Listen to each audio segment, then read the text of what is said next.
John Paul's extravagant love for Christ in the Eucharist sometimes became problematic for his handlers. In fact, the prefect of the papal household often warned the organizers of papal events to make sure not to allow the Pope to pass within view of a place where the Eucharist was reserved.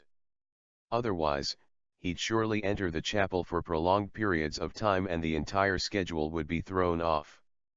In 1995, Father Michael White was invited to organize the Pope's visit to Baltimore on behalf of the Archdiocese.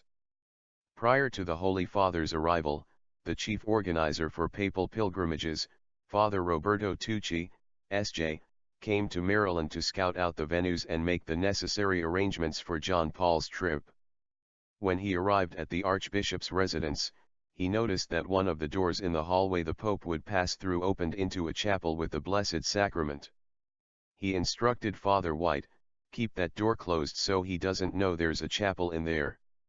Upon the Pope's arrival, the door was closed, and John Paul took some time to eat and rest at the residence.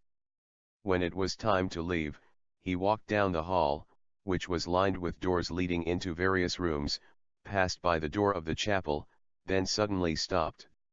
He looked back at the door, then looked over at Father Tucci, and without saying a word, wagged his finger at him and shook his head. Father White recalled. "He's never been in this place before, never set eyes on the place, and there was nothing about the door that distinguished it in any way as a chapel. It was just one more door in a corridor of doors. But he turned right back around, he opened that door up, and he went into the chapel and he prayed." According to Father White, the Holy Father remained in prayer long enough to do some damage to the schedule, then left the residence to head to his appointment. The Holy Father ended his visit to Baltimore at St. Mary's Seminary in Roland Park. A helicopter was staged on the front lawn of the seminary to take him to the airport, where he was to meet with the Vice President of the United States. A crowd of enthusiastic future priests gathered on the steps to wave at the Pope when he arrived, but John Paul's handlers were clear about the schedule, there was no time for him to make a visit. The seminary had been begging for months to be included in the Holy Father's schedule, but time would not allow it. However, after seeing the young men, John Paul pulled Father Tucci aside and informed him in Italian that he wanted to see the seminary, much to the amazement of that community when they were hurriedly informed. Once there, Father White was astonished that the Pope instinctively knew where to go. He walked in the door, and this was completely unplanned and unscripted at this point. The Secret Service hadn't even done a complete sweep of the building because this wasn't part of the deal. And he just walked into that building and walked right to the chapel, like he knew where it was. It was just remarkable. After spending a generous amount of time before the Eucharist, briefly viewing the facility, and greeting the future priests with evident joy and absolutely no sense of urgency, he proceeded to his meeting at BWI Airport, where he had kept Vice President Gore and the entire entourage for the departure ceremony waiting. The Pope's spiritual priorities were proof that he believed the Eucharist was the greatest treasure the Church possesses. Because of its inestimable value, he felt it was his mission to rekindle this Eucharistic amazement in the hearts of the faithful.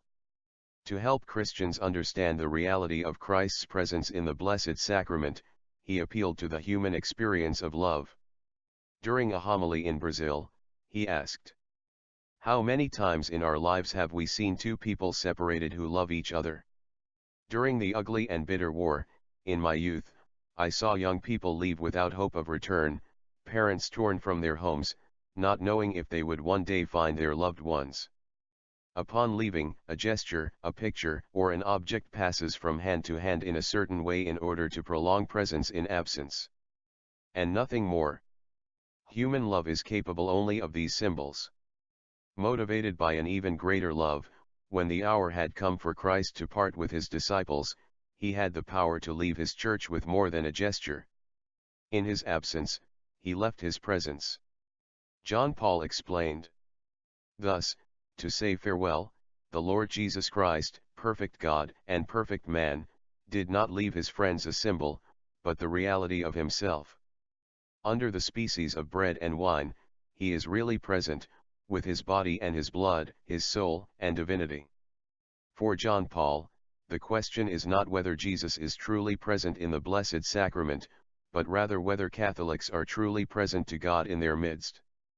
For this reason, he spoke of adoration as an important daily practice that one should not omit in the course of the day. He declared, "The Eucharist is the secret of my day.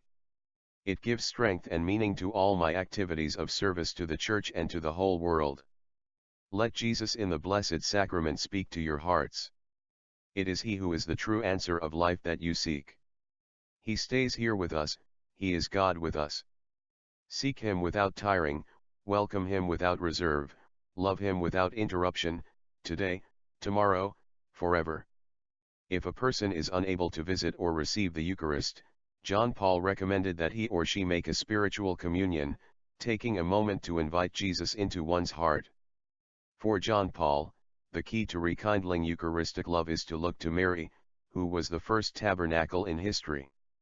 In his encyclical on the Eucharist, he explained, "And is not the enraptured gaze of Mary as she contemplated the face of the newborn Christ and cradled him in her arms that unparalleled model of love which should inspire us every time we receive Eucharistic communion?"